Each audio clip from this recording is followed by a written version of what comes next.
আপনাদের স্বাগতম জানাই আজকের নতুন আরেকটি আপডেট ভিডিওতে। বাংলাদেশিদের জন্য সকল ভিসা বাড়ানোর সিদ্ধান্ত ভারতের, এমন একটি নিউজ প্রকাশিত পেয়েছে। তো সম্মানিত ভিসা প্রত্যাশী ভাইয়েরা, স্বাগতম জানাই আজকের এই নতুন একটি ভিডিওতে। তো আশা করি আপনারা সকলে ভালো আছেন। আমরা সাধারণত ভিসা নিয়ে কাজ করে থাকি। ভিসা রিলেটেড সকল ধরনের নতুন নতুন তথ্য পাওয়ার জন্য আমাদের চ্যানেলের সাথেই থাকবেন এবং পাশে থাকা বেল আইকনটি অন করে দিবেন। তো বাংলাদেশিদের জন্য সকল ভিসা বাড়ানোর সিদ্ধান্ত ভারত কি বলেছে তারা আজকে এই ভিডিওতে আমরা জানব। তো বাংলাদেশিদের নাগরিকদের জন্য মেডিকেল ভিসা আরও বাড়ানোর সিদ্ধান্ত নিয়েছে ভারতের পররাষ্ট্র মন্ত্রণালয়। এই খবরটি জানার পর ব্যবসা বাণিজ্য পুনরুজ্জীবিতে আসায় নতুন করে বুক বাঁধেছেন ভারতীয় ব্যবসায়ীরা। জানা গেছে পর্যটন, চিকিৎসা ও ব্যবসায়িক কাজে প্রতি বছর প্রায় ৩৬ লাখ বাংলাদেশি ভারতে ভ্রমণ করতেন। তবে ২০২৪ সালের ৫ই আগস্টের পর ভিসা নীতির জটিলতায় ১ বছর ধরে বাংলাদেশি পর্যটন ও চিকিৎসা প্রার্থীর সংখ্যা উল্লেখযোগ্যভাবে কমে যায়। ২০২৪ সালের জুলাইয়ের বিপ্লবের পর থেকে ভারতের ভিসা প্রায় টোটালি বন্ধ ছিল।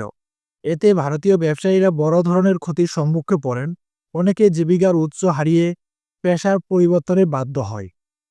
এছাড়া ভারতের কলকাতা প্রাণকেন্দ্র, নিউ মার্কেট, রাজধানী শহর দিল্লি, দক্ষিণ ভারতের চেন্নাই, হায়দ্রাবাদ ও বেঙ্গালোর শহরের বড় বড় হাসপাতালগুলো ভঙ্গুর হয়ে পড়ে, যা বাংলাদেশ নির্ভর ব্যবসা অর্থনীতিতে। একই সঙ্গে ক্ষতির সম্মুখীন পড়েন দেশটির হাসপাতাল, হোটেল, পরিবহন ও খুচরা ব্যবসার খাত। তবে ব্যবসায়ী নীতি সহজ করার ফলে আরও বহু সংখ্যক বাংলাদেশি ভারতে আসতে পারবেন বলে খুশি কলকাতা, মুম্বাই, চেন্নাই, হায়দ্রাবাদ, বেঙ্গালোর ও দিল্লির ব্যবসায়ীরা। বাংলাদেশিরা আসলে আগের সংকট অচিরেই কাটিয়ে উঠবেন বলে আশাও তাদের। একই আশা হাসপাতাল কর্তৃপক্ষ, হোটেল ব্যবসায়ী, মুদ্রা বিনিময়, পরিবহন ব্যবসায়ী থেকে শুরু করে পোশাক, খাদ্য সামগ্রী ব্যবসায়ীদেরও। তারা সকলে চান ধর্ম, রাজনীতি ও হানাহানি বাদ দিয়ে সবকিছুর ঊর্ধ্বে উঠে দুই দেশের মৈত্রী সম্পর্ক অটুট থাকুক এবং একে অপরের পরিপূরক হয়ে ওঠা। তো ভিসা প্রত্যাশী ভাইয়েরা, তো তারা বলেছে যে সীমিত সংখ্যক ট্যুরিস্ট ভিসা, পর্যটন ভিসা, চিকিৎসা ভিসা তারা দিচ্ছে। এটির সংখ্যা আরও তারা বৃদ্ধি করতে চায়।